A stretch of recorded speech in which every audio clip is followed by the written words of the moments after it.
Hello everyone, मैं क्षितिज सक्सेना स्वागत करता हूं एक बार फिर से आप सभी लोगों का आपके अपने यूट्यूब चैनल चलो मैथ्स करें पर। और आज की वीडियो है क्लास 9th के बच्चों के लिए, जहां पे हम डिस्कस करने वाले हैं उनके मैथ्स का सबसे पहला chapter, that is number system. तो चलिए बिना देरी करे स्टार्ट करते हैं क्या है इस चैप्टर के अंदर। तो जैसे कि आप लोग देख सकते हैं, चैप्टर का नाम ही है नंबर सिस्टम। तो कितने डिफरेंट टाइप्स के नंबर्स हम जानते हैं, सबसे पहले डिस्कस करेंगे the different types of numbers. Different types of numbers. अब बहुत सारे डिफरेंट टाइप्स के नंबर्स होते हैं हमारे, जैसे आप लोग देख सकते हैं यहाँ पे सबसे पहला है real number, whole number, natural number, rational number, irrational, integer. क्या होते हैं आइए डिस्कस करते हैं एक एक करके। सबसे पहले अगर मैं बात करूं रियल नंबर्स तो बहुत ही मैं बोलूंगा इजी, सबसे इजी नंबर्स में से रियल नंबर्स आते हैं। क्यों? क्योंकि ऐसा हर एक नंबर जिसको मैं नंबर लाइन पे रिप्रेजेंट कर सकता हूं, वो मेरा रियल नंबर है। और अच्छी बात मैं आप लोगों को ये बताऊं, दुनिया का हर एक नंबर, चाहे आप जितने भी नंबर पढ़ेंगे, वो हर एक नंबर आपका रियल नंबर है। Every number is a real number. क्यों? क्योंकि अगर मैं एक नंबर लाइन ड्रॉ करता हूं तो मैं इस नंबर लाइन के ऊपर हर एक नंबर रिप्रेजेंट कर सकता हूं, चाहे वो नंबर मेरा डेसिमल का हो, चाहे वो मेरा फ्रैक्शन हो, चाहे वो मेरा कोई भी टाइप का नंबर हो, चाहे वो रूट का नंबर हो, कोई भी नंबर हो, उस हर एक नंबर को मैं नंबर लाइन पे रिप्रेजेंट कर सकता हूं। तो every number in this world is the part of real number. दूसरा देखते हैं, दूसरा दे रखा है होल नंबर। क्या है? Whole number. अब होल नंबर जो हमारे होते हैं वो हमारे स्टार्ट होते हैं जीरो से लेकर पॉजिटिव 1 2 3 4 टिल इंफिनिटी। ये हमारे आ गए होल नंबर। अच्छा, नेचुरल नंबर्स कौन से होते हैं? नेचुरल नंबर होते हैं जो हमारे 1 से स्टार्ट होते हैं, 1 2 3 4 5 टिल इंफिनिटी। अब यहाँ पे क्वेश्चन बहुत बार पूछा जाता है पेपर के अंदर ट्रू एंड फॉल्स के फॉर्म में। अगर मैं आप लोगों से बोलूं कि every whole number is a natural number, question आपके एनसीईआरटी के अंदर भी ये क्वेश्चन गिवन है, हम उसको डिस्कस करेंगे आने वाली वीडियोस के अंदर। क्वेश्चन है every whole number is a natural number, true और फॉल्स। तो ये बात आपको देखनी है, क्या हर होल नंबर हमारा नेचुरल नंबर है? तो इसका आंसर हो जाएगा फॉल्स। क्या हो जाएगा? फॉल्स। क्यों? क्योंकि होल नंबर के अंदर तो हमारा जीरो भी इंक्लूड होता है, बट क्या नेचुरल नंबर के अंदर जीरो आता है?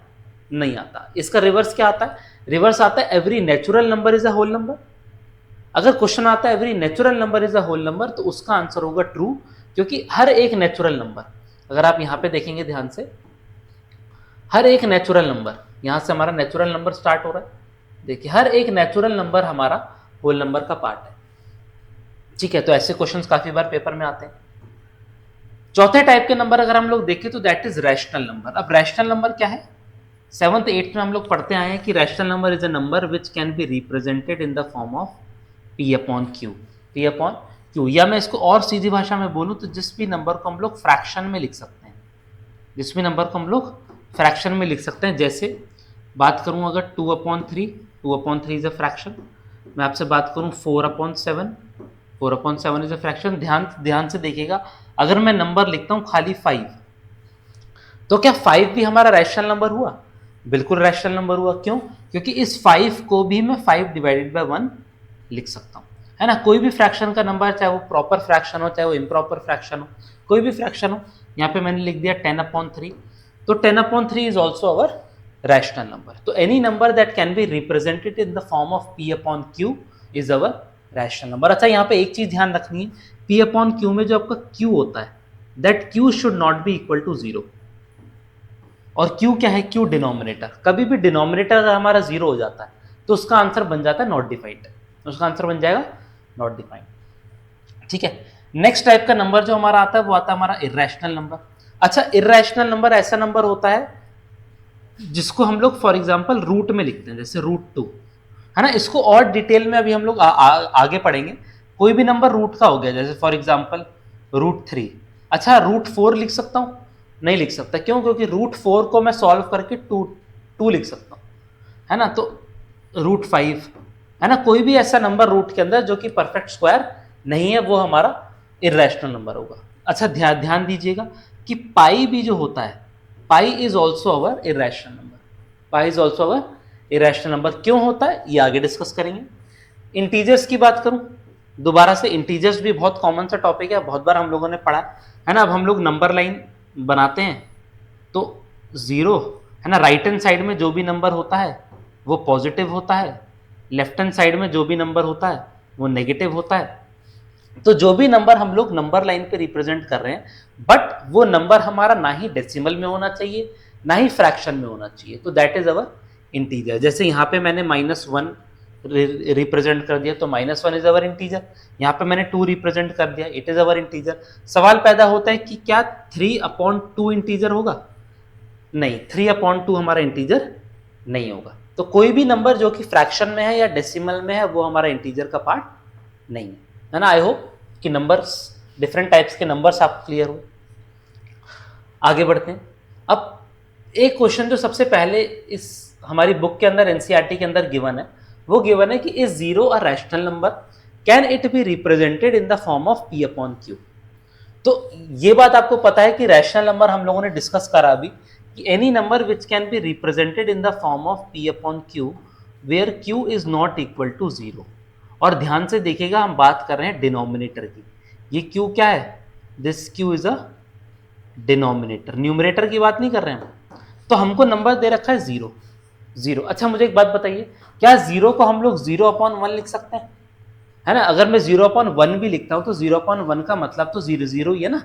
कोई भी हमको नंबर दे रखा है उसके डिनोमिनेटर में 1 लगा दूंगा तो क्या नंबर को कोई फर्क पड़ेगा? नहीं पड़ेगा। तो इसका मतलब है कि yes, 0 is a rational number. क्यों 0 रैशनल नंबर है? यहां पे लिख देते हैं, yes 0 is a rational number and it can be represented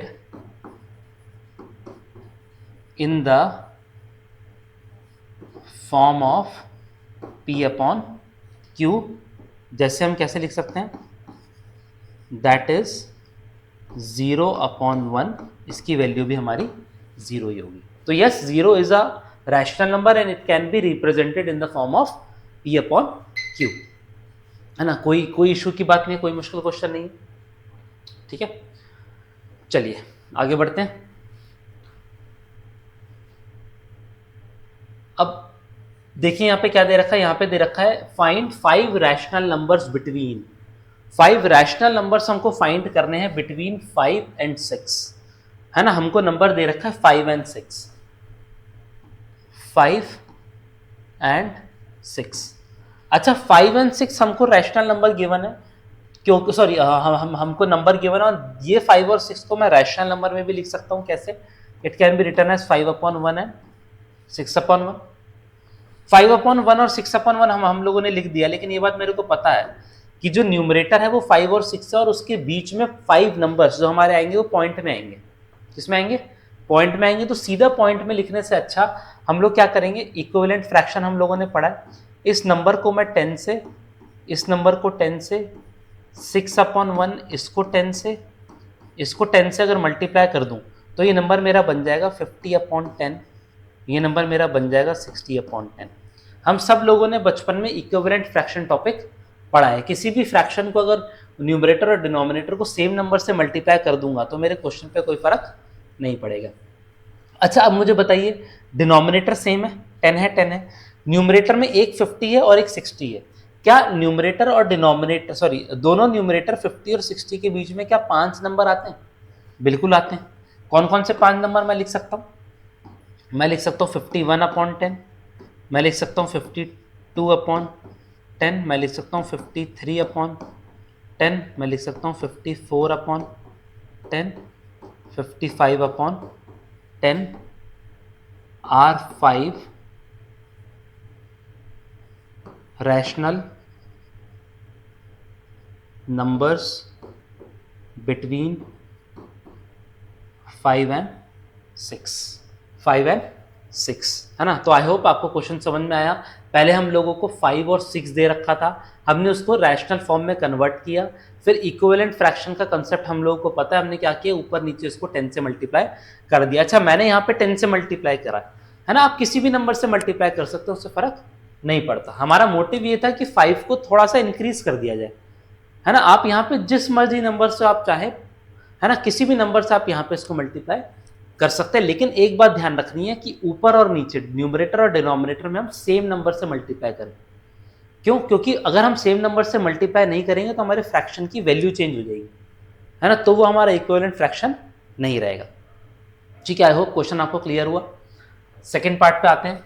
second part में दे रखा है 2/3 एंड 5/7, 2/3 एंड 5/7। तो सबसे पहले हम लोग यहाँ पे लेंगे टेकिंग एलसीएम, है ना। क्यों? क्योंकि हमको डिनोमिनेटर क्या करना है, सेम करना है। एलसीएम लूंगा तो ये हो गया 2 × 7/3 × 7। दूसरा नंबर हो गया 5 × 3/7 × 3। तो जो नंबर हम लोगों का निकल के आया, वो आया 14/21 एंड 15/21। अच्छा, दोबारा से 14/21 और 15/21। डिनोमिनेटर तो हमको दिख रहा है सेम है, बट न्यूमरेटर में ज़्यादा गैप नहीं है ना। न्यूमरेटर में तो गैप कुछ भी नहीं है, तो इसलिए हम लोग इसको कर देंगे multiplying numerator and denominator by किसी भी नंबर से कर दिया। लेट से हम लोगों ने इसको 10 से कर दिया, तो 14/21 multiplied by 10 multiplied by 10, 15/21 multiplied by 10 multiplied by 10। तो जो नंबर हम लोगों का बन जाएगा वो बन जाएगा 140/210 एंड 150/210। अच्छा, ध्यान से देखिएगा, अभी भी हमको ये बात ध्यान रखनी है कि डिनोमिनेटर जो है वो दोनों का सेम है, डिनोमिनेटर चेंज नहीं होना चाहिए। और नंबर हमारा न्यूमरेटर आ गया 140 और 150। अब मुझे बताइए, क्या 140 और 150 के बीच में 5 नंबर हैं? बिल्कुल हैं।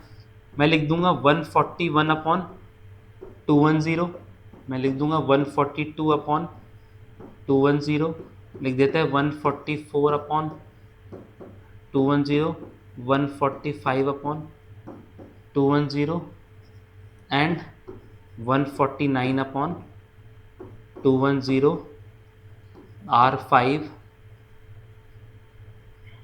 rational numbers between 2/3 and 5/7।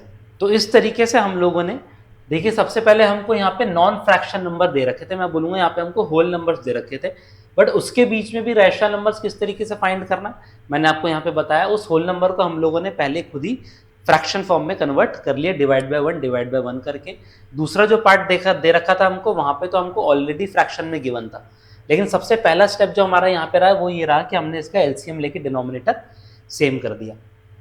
ठीक है, दोबारा से मैं आप लोगों को बता रहा हूँ, जो यहाँ पे हम लोगों ने 10 से मल्टीप्लाई किया, यहाँ पे 10 से और 10 से मल्टीप्लाई करा, यहाँ पे भी 10 और 10 से मल्टीप्लाई करा। आप किसी भी नंबर से मल्टीप्लाई कर सकते हैं। हमारा जो मोटिव था वो ये था कि हमको उस नंबर को थोड़ा सा इंक्रीज करना, क्या करना है, इंक्रीज करना है। ठीक है, आई होप कि दोनों क्वेश्चंस आपको, दोनों पार्ट्स आपको समझ में आए। चलिए आगे बढ़ते हैं। चलिए, अब टॉपिक स्टार्ट होता है हमारा यहाँ पे, बहुत ही important, very very important topic, number system का सबसे मेन पार्ट है हमारा, यहाँ पे स्टार्ट हो रहा है। अब दे रखा है rational numbers and their decimal expansion, rational numbers and their decimal expansion. अच्छा, इसका मतलब क्या है? अब देखिए, हम लोग 9th क्लास में है, 9th क्लास की पढ़ाई कर रहे हैं, तो ये बात मैं मानता हूं कि अगर कोई भी फ्रैक्शन हमारे सामने आएगा, कोई भी फ्रैक्शन हमारे सामने आएगा, तो हम उसको देखकर ये बात बता सकते हैं कि उसका आंसर हमारा पॉइंट में आएगा या पॉइंट में नहीं आएगा, है ना। मोस्ट ऑफ द फ्रैक्शंस तो हम देख के बता देंगे कि वो पॉइंट में आएगा या पॉइंट में नहीं आएगा। फॉर एग्जाम्पल, फ्रैक्शन हम लोगों ने यहां पे ले लिया 7 डिवाइडेड बाय 2। अब ये, इसका आंसर हमारा पॉइंट में आएगा, डेसिमल में आएगा या नहीं आएगा, इसमें हमको ज़्यादा सोचने की ज़रूरत नहीं है। क्यों? क्योंकि मेरे को पता है कि मेरा जो डिनोमिनेटर है वो इवन नंबर है और जो न्यूमरेटर है वो ऑड है। न्यूमरेटर क्या है? ऑड है। तो मेरे को पता है जो इसका मेरा आंसर आएगा वो आंसर मेरा डेसिमल में ही आएगा। किसमें आएगा? डेसिमल में आएगा। अच्छा, इसका जो आंसर हमारा आएगा हमको पता है वो आएगा 3.5 कैसे निकालते हैं? 7 को 2 से डिवाइड करूँ अगर, तो आपको पता है 7 3 जा 6 हुआ, बचा 1। अब 1 तो देखिए 2 से छोटा है, तो पॉइंट लगाऊंगा 0, 5, 10, 0 आ गया। मुझे बताइए क्या हमारा रिमाइंडर 0 आ गया? हमारा रिमाइंडर 0 आ गया, इसलिए हमने आंसर लिख दिया 3.5। क्या लिख दिया? 3.5। अच्छा एक एग्जांपल और लेते हैं। अगर मैं यहीं 7 की जगह, सॉरी 7 तो है ही, 2 की जगह इसको डिवाइड बाय 3 कर दूं, डिवाइड बाय 3 कर दूं, तो ध्यान से देखिएगा, अब बताइए आंसर क्या आएगा। अगर मैं 7 डिवाइडेड बाय 3 करूं तो मेरे को पता है 3 2 जा 6, बचा 1.0, 3 3 जा 9, 1 पॉइंट लगाए तो 0 आ जाएगा, 3 9 1 दोबारा पॉइंट लगा तो 0 आ जाएगा। इसका मतलब है इसका जो आंसर आएगा वो आएगा 2.333333 and so on and so on. तो यहां पे हमको ये समझ में आया कि सबसे पहला जो हमारा आंसर निकला, सबसे पहला जो हमारा आंसर निकला वो आंसर हमारा निकला टर्मिनेटिंग डेसिमल। क्या निकला? Terminating decimal. वर्ड समझिएगा ध्यान से, टर्मिनेटिंग का मतलब, टर्मिनेट का मतलब होता है एंड हो जाना। तो देखिए ये डेसिमल जो है ये हमारा 3.5 पे एंड हो गया। अच्छा क्यों एंड हो गया? क्योंकि हमको पता है हमारा जो रिमाइंडर है वो 0 आ गया। रिमाइंडर क्या आ गया? 0 आ गया। अच्छा कहने को तो मैं इसके आगे 3.50000 कितने भी 0 लगा सकता हूं। क्यों? क्योंकि हमको ये बात पता है कि डेसिमल के बाद लास्ट में अगर 0 लगता है तो उसकी कोई वैल्यू नहीं होती है ना, कोई वैल्यू नहीं होता। तो आप लोग देख रहे हैं यहाँ पे, क्योंकि मेरा रिमाइंडर 0 आ गया तो मेरा आंसर जो है 3.5 पे एंड हो गया। क्योंकि मेरा डेसिमल एंड हो रहा है तो इसलिए ये मेरा डेसिमल हो जाएगा टर्मिनेटिंग डेसिमल। क्या हो जाएगा? Terminating decimal. अच्छा ये वाला देखिए, अब यहां पे क्या हमारा, अब जैसे यहां पे मैंने इसको इसके आगे सॉल्व नहीं करा, बट दोबारा से 3 3 जा करूंगा तो 9 ही आएगा, दोबारा रिमाइंडर मेरा 1 आएगा। अच्छा आप ध्यान से सोच के बताइए, क्या कभी भी ऐसा होगा कि इसका रिमाइंडर 0 आए? कभी भी 0 आएगा रिमाइंडर? कभी 0 नहीं आएगा। तो जो रिमाइंडर खत्म, जो डेसिमल खत्म नहीं होता उसको हम बोलते हैं नॉन टर्मिनेटिंग डेसिमल। क्या बोलेंगे? Non terminating decimal. This will be our non terminating decimal, है ना। नॉन टर्मिनेट मतलब ऐसा डेसिमल जो टर्मिनेट नहीं हो रहा। टर्मिनेट माने जो खत्म नहीं हो रहा, चलता रहेगा चलता रहेगा चलता रहेगा चलता रहेगा, है ना, वो चलता रहेगा। तो दो टाइप के डेसिमल हम लोगों ने यहाँ पे पढ़े। सबसे पहला है टर्मिनेटिंग डेसिमल, दूसरा है non terminating decimal.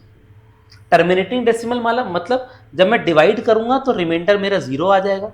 Non terminating मतलब कितना भी डिवाइड करते रहो मेरा रिमाइंडर कभी भी 0 आएगा ही नहीं, कभी भी 0 आएगा ही नहीं।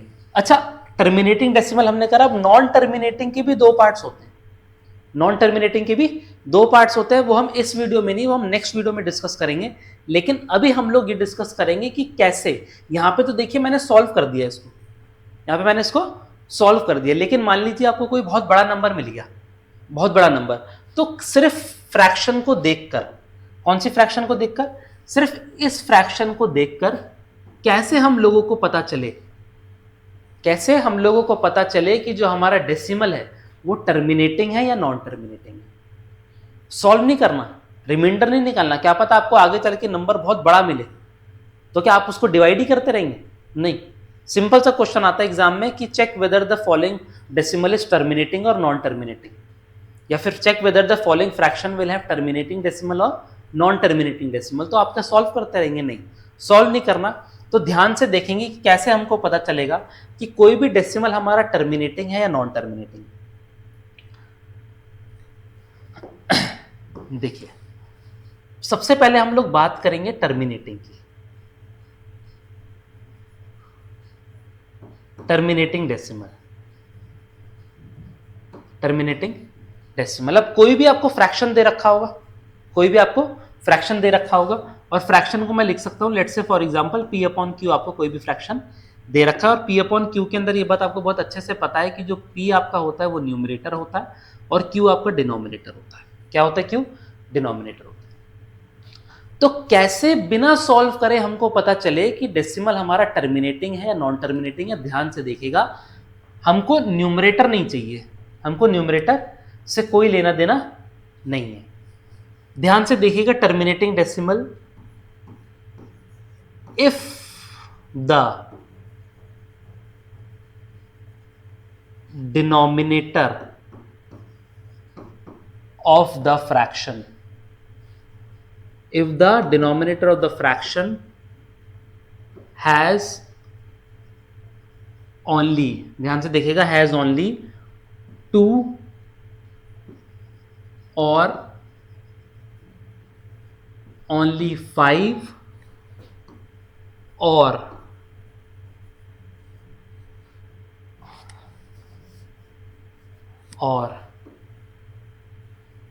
both 2 and 5 only as its factors, comma, then the fraction will have terminating decimal. बहुत ज़रूरी लाइन है। मैं क्या कह रहा हूँ? मैं ये कह रहा हूँ कि हमको बिल्कुल भी न्यूमरेटर को नहीं देखना। हमको किसको देखना है? हमको सिर्फ और सिर्फ डिनोमिनेटर को देखना है। और अगर डिनोमिनेटर का फैक्टर ओनली 2 है, ओनली 5 है, और both 2 and 5 only, then the fraction will have a terminating decimal. Example के साथ समझते हैं, एक ही बारी में आप लोगों को समझ में आ जाएगा। मैंने नंबर ले रखा है यहाँ पे 232 डिवाइडेड बाय, मैंने नंबर ले लिया 232 डिवाइडेड बाय 20। तो मेरे को न्यूमरेटर से कोई लेना देना नहीं है। हाँ, अगर ये शॉर्ट फॉर्म में हो रहा है, लोएस्ट फॉर्म में हो रहा है तो इसको कर देंगे, लेकिन इसको चलो 232 ही रहने दो। मुझे सिर्फ और सिर्फ डिनोमिनेटर से मतलब है। डिनोमिनेटर है मेरा 20। क्या है? 20। अगर डिनोमिनेटर 20 का मैं प्राइम फैक्टराइजेशन करूं तो आप देखिए 2 इंटू 2 इंटू 5 आ रहा है। क्या आ रहा है? 2 इंटू 2 इंटू 5। मैंने आपसे क्या बोला कि डिनोमिनेटर का फैक्टर खाली ओनली 2, ओनली 5 और 2 और 5 ओनली होना चाहिए, तो वो टर्मिनेटिंग डेसिमल है। तो मुझे बताइए, क्या इसके डिनोमिनेटर के अंदर 2 फैक्टर आ रहा है, 2 फैक्टर आ रहा है, 5 फैक्टर आ रहा है? क्या 2 और 5 के अलावा कोई भी नंबर आ रहा है? नहीं आ रहा। अगर कोई भी नंबर नहीं आ रहा तो बस फ्रैक्शन को देखते ही मैं बता दूंगा कि it will have terminating decimal. It will have terminating decimal, देख के ही बता दूंगा कि it will have terminating decimal. क्या हमको पूरा डिवाइड करने की जरूरत पड़ी? बिल्कुल नहीं, कोई डिवाइड करने की जरूरत नहीं। हमको कोई लंबी चौड़ी डिवीजन नहीं करनी। हम लोग वेट करेंगे कि हमारा रिमाइंडर क्या आएगा, 0 आएगा या कुछ और आएगा? नहीं, सिर्फ और सिर्फ 20 का प्राइम फैक्टराइजेशन हम लोगों ने किया और मैंने ये देखा कि इसके फैक्टर खाली 2, 2 और 5 हैं। क्या है? 2, 2 और 5 है। इसका मतलब है that the decimal will be terminating decimal. Decimal will be terminating decimal. एक और एग्जांपल देखते हैं, है ना। एक और अगर मैं एग्जांपल देखूं तो कोई भी नंबर ले लिया मैंने, फॉर एग्जांपल मैंने ले लिया 473 डिवाइडेड बाय 125, डिवाइड बाय 125। अब 473 को देखने की बिल्कुल जरूरत नहीं है। डिनोमिनेटर में देखो 125 है, 125 का फैक्टर करूंगा, अगर प्राइम फैक्टराइजेशन करूंगा तो 5 इंटू 5 इंटू 5 आ रहा है। क्या आ रहा है? 5 इंटू 5 इंटू 5। फैक्टर्स देखिए ध्यान से, क्या आ रहे हैं? सिर्फ 5 आ रहा है, ओनली 5। मैंने क्या बोला? या तो ओनली 2 हो, या तो ओनली 5 हो, या खाली 2 और 5 होने चाहिए। तो यहाँ पे ओनली 5 है, तो ओनली 5 है तो मेरे को सीधा समझ में आ गया कि इसका जो डेसिमल होगा that would be terminating decimal. क्या होगा? टर्मिनेटिंग डेसिमल होगा। सिर्फ डिनोमिनेटर को देखकर।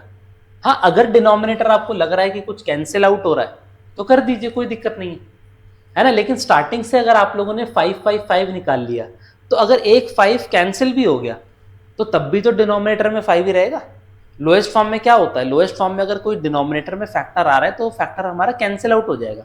कभी ऐसा तो नहीं होता कि फैक्टर ऐड हो गया कि अपार्ट फ्रॉम 5 को यहाँ पे फैक्टर आ जाएगा, ऐसा तो नहीं होगा, है ना। तो एक 5 अगर कट भी रहा है, मैं तो कह रहा हूँ 2 5 भी अगर कट रहे हैं तो उससे कोई दिक्कत नहीं है। लेकिन हम लोगों को यहाँ पे दिख गया कि yes it is a terminating decimal, it is a terminating decimal. एक और एग्जांपल लेते हैं। एक और एग्जांपल अगर ले लूँ, मैंने ले लिया यहाँ पे 375 डिवाइड कर रहा हूँ 64 से। किससे कर रहा हूँ, 64 से। दोबारा से 375 एज इट इज लिख रहा है, लिखे रहने देंगे। 64 मेरे को पता है 64 होता है 2 की पावर 6। क्या होता है, 2 की पावर 6। दोबारा से देखिए डिनोमिनेटर के फैक्टर क्या है, ओनली 2, ओनली 2 है तो it will have terminating decimal. कौन सा डेसिमल होगा, टर्मिनेटिंग डेसिमल होगा। ठीक है, आई होप टर्मिनेटिंग डेसिमल का कंसेप्ट आप लोगों को क्लियर हुआ। बिल्कुल भी पूरे नंबर को डिवाइड करने की जरूरत नहीं है ना। रिमाइंडर को जीरो या फिर अपार्ट फ्रॉम कोई जीरो लाने का वेट नहीं करना कि लंबी चौड़ी एग्जाम के अंदर कैलकुलेशन कर रहे हैं। सिर्फ डिनोमिनेटर का फैक्टर बना लेना है। अगर 2 आ रहा है, खाली 5 आ रहा है, अच्छा देखिए मैं खाली 2 का मतलब बोल रहा हूँ कि 2 के साथ कोई और नंबर नहीं होना चाहिए या 5 के साथ कोई और नंबर नहीं होना चाहिए। पता चला 3 7 ऐसा आ गया, नहीं, ऐसा कुछ नहीं है। और खाली 2 और 5 होने चाहिए तभी वो टर्मिनेटिंग डेसिमल होगा। ठीक है, तो टर्मिनेटिंग डेसिमल में तो हम लोगों ने देख लिया कि क्या है, 2 5 और बोथ 2 and 5। तो नॉन टर्मिनेटिंग में क्या होगा, है ना। नॉन टर्मिनेटिंग सीधा सीधा हमको समझ में आ गया। Non terminating will have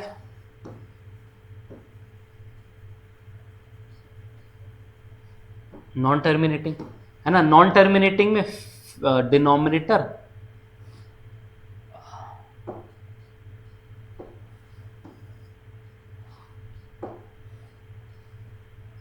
factors of denominator should have factors other than 2 or 5 also in its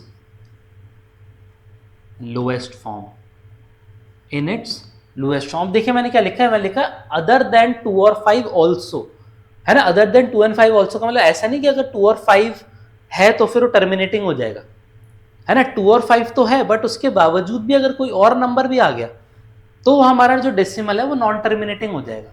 for example अगर मैं यहाँ पे कर लूँ नंबर, मैं लिख लेता हूँ यहाँ पे 44 डिवाइडेड बाय 30, 44 डिवाइड बाय 30, है ना। अब यहाँ पे ध्यान से देखिएगा, इसमें लिखा है in its lowest form, in its lowest form. क्यों, क्योंकि हम लोगों ने अभी देखा कि 2 और 5 के अलावा कोई फैक्टर आ रहा है तो वो कौन सा हो जाएगा, वो नॉन टर्मिनेटिंग हो जाएगा। लेकिन ऐसा ना हो कि 2 और 5 के अलावा कोई फैक्टर है वो लोएस्ट फॉर्म में कैंसिल आउट हो जाए। कैंसिल आउट भी हो सकता है। जैसे ये अगर हम लोग देखें तो ये है 44, 30 को मैं लिख सकता हूँ 2 इंटू 3 इंटू 5, 2 इंटू 3 इंटू 5। अब देखिए ये 2 तो कैंसिल आउट हो गया 22 से, तो ये हो गया 22/3 इंटू 5। अब मैंने क्या बोला, 5 तो है ही बट साथ में एक ऐसा नंबर है जो कि ना ही 2 है ना ही 5 है। और क्या ये 3 कैंसिल आउट हो रहा है, कैंसिल आउट नहीं हो रहा। इसका मतलब है कि ये डेसिमल हमारा कौन सा डेसिमल हो जाएगा, this decimal will be non terminating decimal, this will be non terminating decimal, non terminating decimal. क्योंकि ऐसा भी पॉसिबिलिटी है, हो सकता है जो डिनोमिनेटर में कोई फैक्टर आ रहा हो अपार्ट फ्रॉम 2 and 3 वो आगे चल के कैंसिल आउट हो रहा है, आगे चल के कैंसिल आउट हो रहा है। जैसे फॉर एग्जांपल मैं अगर यहाँ पे एग्जांपल लूँ, मैंने कर दिया 119 को डिवाइड कर दिया मैंने 35 से, 35 से। तो अब सीधा 119 को एज इट इज लिख के 35 को अगर मैं 7 इंटू 5 लिख दूंगा और मैं बस ये बोल दूं कि क्योंकि डिनोमिनेटर का फैक्टर 7 है, 7 भी है, तो हमारे नॉन टर्मिनेटिंग हो गए। नहीं, ऐसा नहीं। क्यों? क्योंकि मेरे को पता है कि 119 को भी मैं 17 इंटू 7 लिख सकता हूँ, 17 इंटू 7 लिख सकता हूँ। 7 इंटू 5 डिनोमिनेटर में आ गया। ध्यान से देखिए, 7 से 7 कट गया, तो जो भी फैक्टर अपार्ट फ्रॉम 2 एंड 5 था वो तो हमारा क्या हो गया, कैंसिल आउट हो गया। तो क्या वो नंबर फैक्टर में बचा, डिनोमिनेटर में बचा? नहीं बचा। तो डिनोमिनेटर में अल्टीमेटली क्या बच रहा है, 17/5 बच रहा है। अब क्योंकि डिनोमिनेटर में ओनली 5 है, तो ओनली 5 होने की वजह से मैं क्या बोल दूंगा, इसको टर्मिनेटिंग बोल दूंगा। क्या बोल दूंगा? टर्मिनेटिंग बोल दूंगा ना। I hope terminating and non terminating आपको क्लियर हो रहा है। और एग्जांपल लेते हैं, एक एग्जांपल और लेते हैं। मान लीजिए मैंने एग्जांपल ले लिया 723 डिवाइडेड बाय 723 डिवाइडेड बाय कर देते हैं 42 से। किससे? 42 से, है ना। अब सबसे पहले 723 को डिवाइड करूं 42 अगर लिखूं तो मैं इसको लिख सकता हूं 3 इंटू 2 इंटू 7, 3 इंटू 2 इंटू 7, है ना। अब मेरे को ये दिख रहा है कि सीधा सीधा ये नंबर हमारा ऊपर वाला 3 से तो कैंसिल आउट हो रहा है, तभी मैंने आपको डेफिनेशन में लिखवाया था the number should be in its lowest form.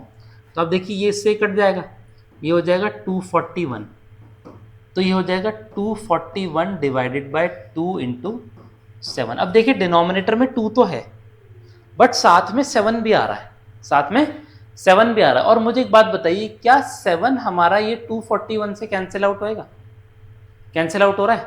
नहीं हो रहा। इसका मतलब है डिनोमिनेटर का फैक्टर 7 भी बच रहा है, और क्योंकि apart from 2, 5 and both 2 and 5 है, इसका मतलब है this will be non terminating, this will be non terminating, this will be non terminating decimal. ठीक है, तो I hope terminating and non terminating decimal का जो कंसेप्ट है वो आप लोगों का क्लियर हुआ। क्यों? क्योंकि एग्जाम के अंदर सीधा सीधा क्वेश्चन आता है, आपको एक फ्रैक्शन दे रखा होगा और आपसे बस ये चीज बोली जाएगी कि आप हमको बताइए, और सोचिए 1 नंबर का क्वेश्चन है ना। ऐसे भी नहीं कि दो या 3 नंबर का क्वेश्चन है कि आप पूरा, आपके पास टाइम है, आप उसको पूरा डिवाइड करो, देखो रिमाइंडर क्या आ रहा है। इतना टाइम नहीं वेस्ट करना। सीधा फ्रैक्शन दे रखा होगा और आपको ये बोला जाएगा कि tell whether the following fraction will have terminating और नॉन टर्मिनेटिंग डेसिमल। क्या करना है, सीधा सीधा डिनोमिनेटर के फैक्टर बना लेने। 2 आ रहा है, 5 आ रहा है, बोथ 2 और 5 ओनली आ रहा है, टर्मिनेटिंग। 2 और 5 के अलावा कुछ भी आ रहा है लेकिन उसके लोएस्ट फॉर्म में, किसमें? लोएस्ट फॉर्म में, तो इसका मतलब है वो आपका नॉन टर्मिनेटिंग डेसिमल हो गया, है ना। तो आई होप कि टर्मिनेटिंग नॉन टर्मिनेटिंग डेसिमल का कंसेप्ट आप लोगों का क्लियर हुआ। तो आज की वीडियो में हम लोग इतना ही करेंगे। हम लोगों ने terminating non terminating decimal discuss करा, थोड़े से स्टार्टिंग के क्वेश्चंस हम लोगों ने डिस्कस करे जो कि एनसीईआरटी के अंदर भी पूछे गए, रैशनल नंबर फाइंड करने वाले। बट बहुत इंपॉर्टेंट टॉपिक, जैसे मैंने भी आपको बोला था कि नॉन टर्मिनेटिंग डेसिमल के भी 2 और टाइप्स होते हैं, तो वो सारे कॉन्सेप्ट हम लोग अगली वीडियो में डिस्कस करेंगे। तो आई होप कि ये वीडियो आपको अच्छी लगी। वीडियो अच्छी लगी तो वीडियो को लाइक करिए, शेयर करिए, चैनल को सब्सक्राइब नहीं करा है तो सब्सक्राइब जरूर कर लीजिएगा। बाकी मिलते हैं अगली वीडियो के अंदर कुछ नए कंसेप्ट के साथ। तब तक के लिए all the best and take care.